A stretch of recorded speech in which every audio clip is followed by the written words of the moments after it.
The black church has been a cauldron of change in American culture for over a century.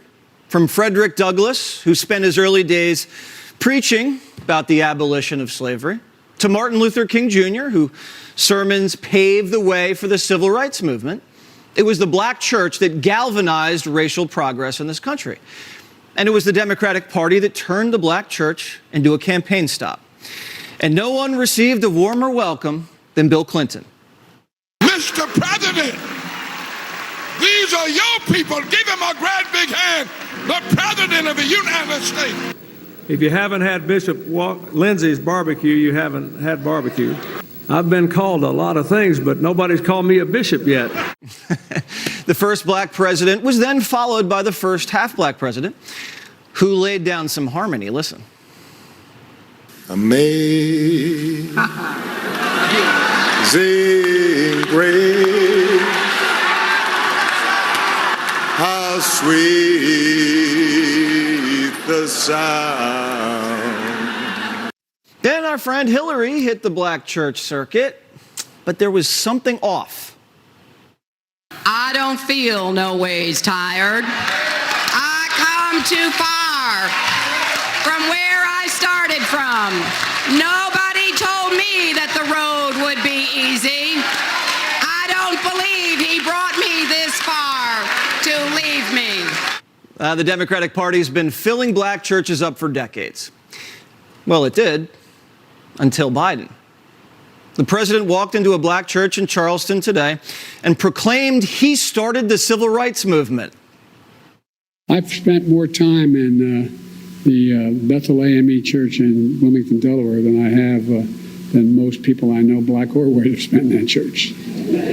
Because that's why I started a civil, no, I'm serious, I started a civil rights movement. Not only did Joe Biden not start the civil rights movement, black churches in Delaware say they don't remember him ever sitting in the pews. Is it me, or is the whole I'm the first black president's VP thing wearing thin with the black community? Biden couldn't even fill the pews of a black church with black people. Look, that's a lot of white people for a black church.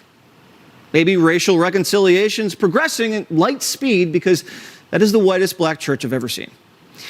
Remember, this is South Carolina, the state that saved Biden in 2020. And now, instead of saving him, they're heckling him. Without light, there's no path from this darkness. If you really care about the lives lost here, then you should honor the lives lost and call for a ceasefire in Palestine. Ceasefire now! Ceasefire now! Ceasefire now! That's all right. Ceasefire now! Ceasefire now!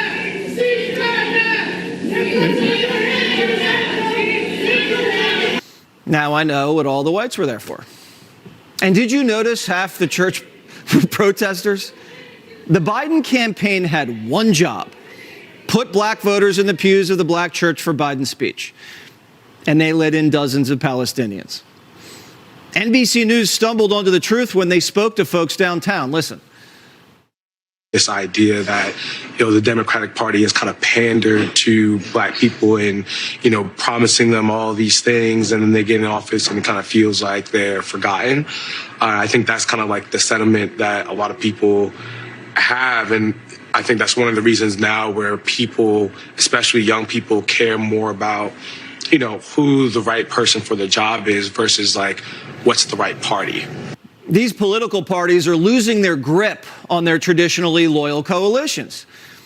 Trump's now poised to win more black votes than any Republican in American history.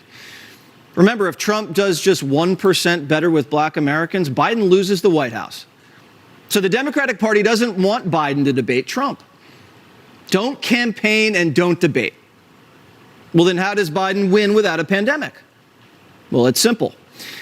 Biden's flying reporters to Delaware and reprogramming them.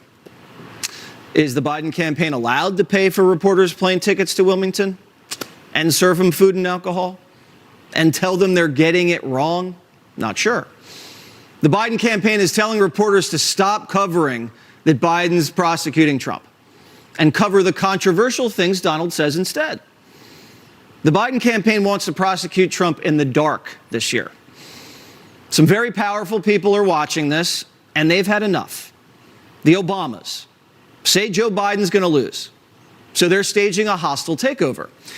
Obama world is telling everyone who will listen in Washington that the Biden campaign is complacent, unimaginative, and they don't understand the threat of losing to Trump.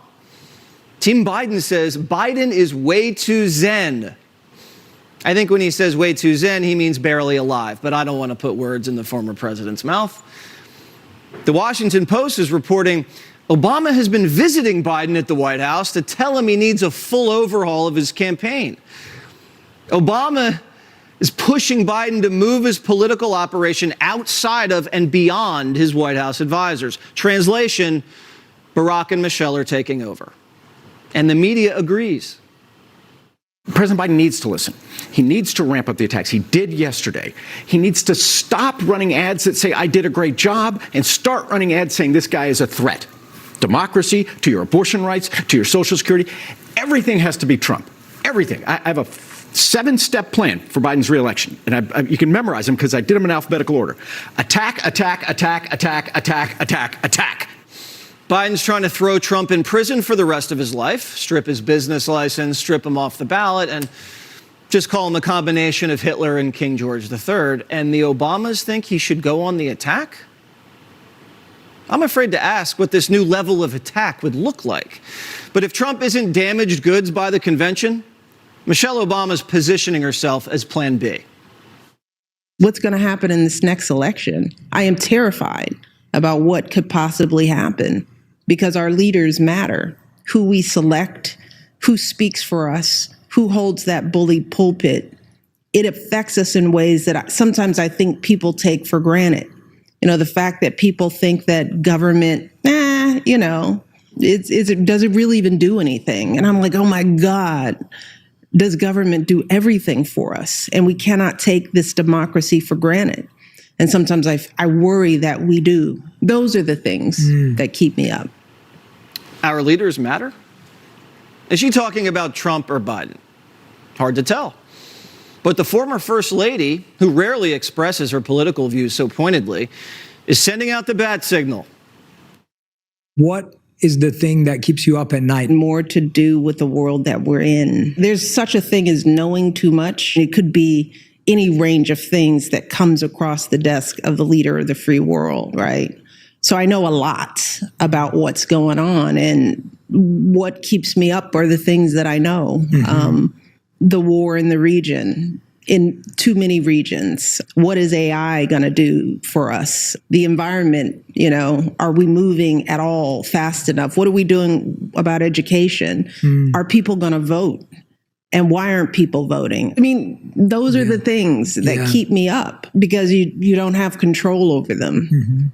And you wonder, where are we in this? Where are our hearts? Michelle Obama is talking about war, talking about artificial intelligence. This woman isn't just a fruit juice tycoon. She could be running. She even uncorked a new economic plan, mandatory trickle-down economics. We have this trickle-down approach, right? Yeah. That's the basis of a capitalistic economy, right? But that's not happening. Yes. It's not trickling. The law would require in whatever way, if we're not trickling voluntarily, then we need to be forced to trickle. Mandatory trickling down. Yeah. Forced to trickle. She's talking about Biden? Could this be worse than Bidenomics? Nothing could be worse. Who knows about Michelle's mandatory trickle? But Michelle wants you to remember it wasn't the Obama-Biden White House. It was the Barack and Michelle White House. Listen to how she uses the words we.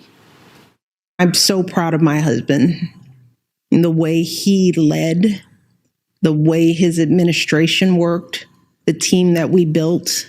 So proud of everyone. I think that's because of who we are. Did she just forget to mention Joe Biden? Michelle, as your husband said, you didn't build that. But if I were Joe Biden, I don't know who I'd fear more, Trump or her.